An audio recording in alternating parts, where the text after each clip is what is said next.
We're here today with Carla Crossno. Carla, tell us a little bit about your background and how you got to where you are and what you're doing in Miami now.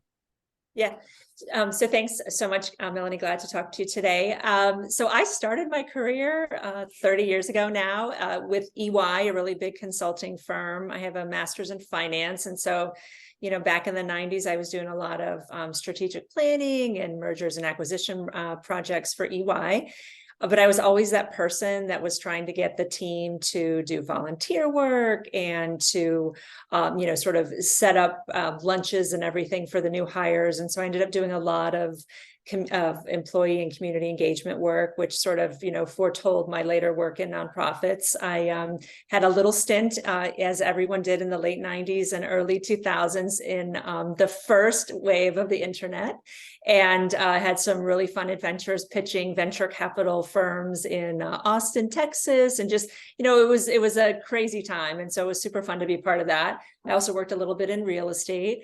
And but I always knew that I was going to end up in nonprofits, which I did here in Miami. Moved here in 2004 with my husband for his job, and I started working at United Way in Miami, responsible for marketing and advertising and some special fundraising projects there, and created a volunteer engagement team after Hands On Miami had gone out of business. So that was fun. And now it's been almost 10 years. I've been serving as a consultant, kind of marrying my to the beginning of my career. And, I help nonprofits with strategic planning and marketing communications, and also help businesses identify how they want to engage with the community. I have two kids, one who's an 18-year-old son and another 15-year-old daughter. So we have lots of interesting things always happening around the house. And so that's kind of where I am right now and sort of how I got here. So what kind of projects? So I heard consulting for nonprofits and businesses around communication and marketing. Give us an example. Sure. So anything from facilitating the corporate social responsibility team at a big company and trying to identify what their pillars are of community engagement. So that's what it looks like on one side of the coin. The other side is for nonprofits doing annual impact reports, serving as an outsourced marketing and communications team for some smaller nonprofits. And we've also sort of developed visual identity and collateral materials for new nonprofits, either when a new executive director comes on board or when they're looking to change their strategy, that sort of thing. Oh, interesting. So it seems like a lot of your professional career is service, but do you connect with Miami in ways outside of your profession? Yeah, so I actually am the incoming board chair for a group called Philanthropy Miami, which does capacity building for nonprofits in Miami. So, pretty much every nonprofit staff person is in need of, as we all are, some sort of professional development help. And Philanthropy Miami provides that. We do conferences and we have an academy where we teach fundraising and storytelling and that sort of thing.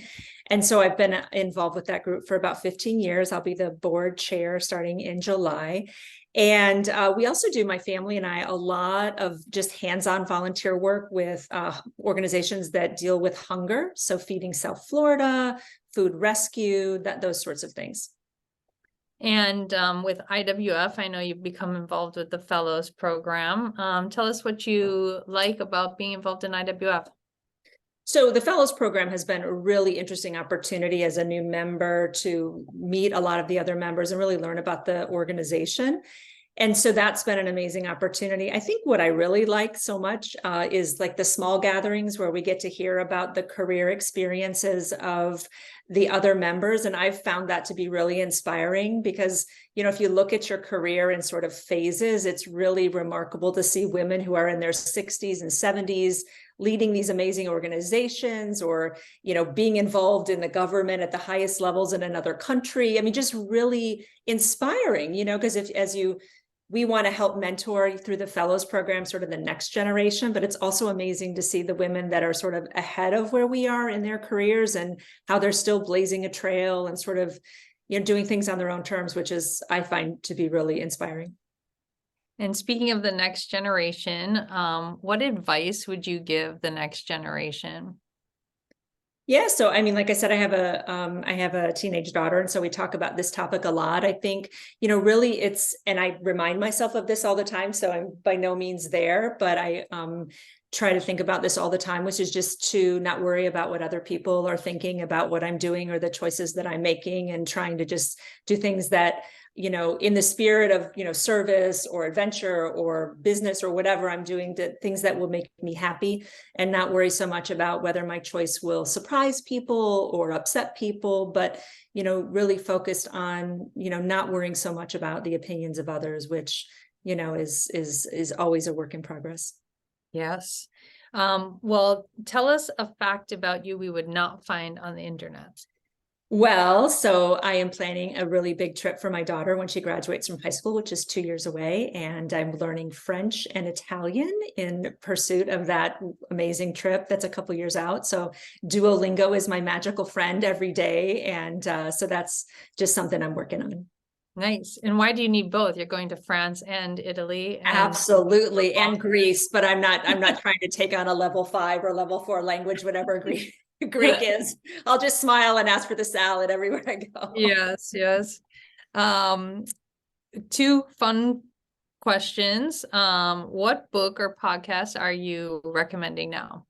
So I love How I Built This by Guy Raz. I don't know if you know him, but it's an NPR thing, and he has the most perfect radio voice. I haven't bought any of his books, so I don't know what he looks like, but he's just the perfect voice to listen to, and he always has entrepreneurs on, people that have started and led businesses, and I mean there's a lot of failure that they talk about, but he just is a really engaging host and asks really great questions, and the stories are spectacular. So I recommend that, and so yeah, that's a really good podcast. I'm definitely writing it down because I didn't have that one. Yeah. If you were in charge of the playlist, what song would be playing next? So we are doing a lot of listening to Taylor Swift these days. Our daughter just went to the concert a few days back, and we're trying to see if we can gear up for another visit in Atlanta in a few weeks. And so I would play The Last Great American Dynasty, which is an amazing Taylor Swift song that's about girl power and not worrying about other people's opinions. And you should definitely listen to that song and the lyrics, because there's a little bit of a historical nuance in that. And also Taylor really taking up space and claiming some amazing things that she's done. So it's kind of in our theme of our chat today. So great. Thanks for spending time with me today. absolutely. Have a great night. You too.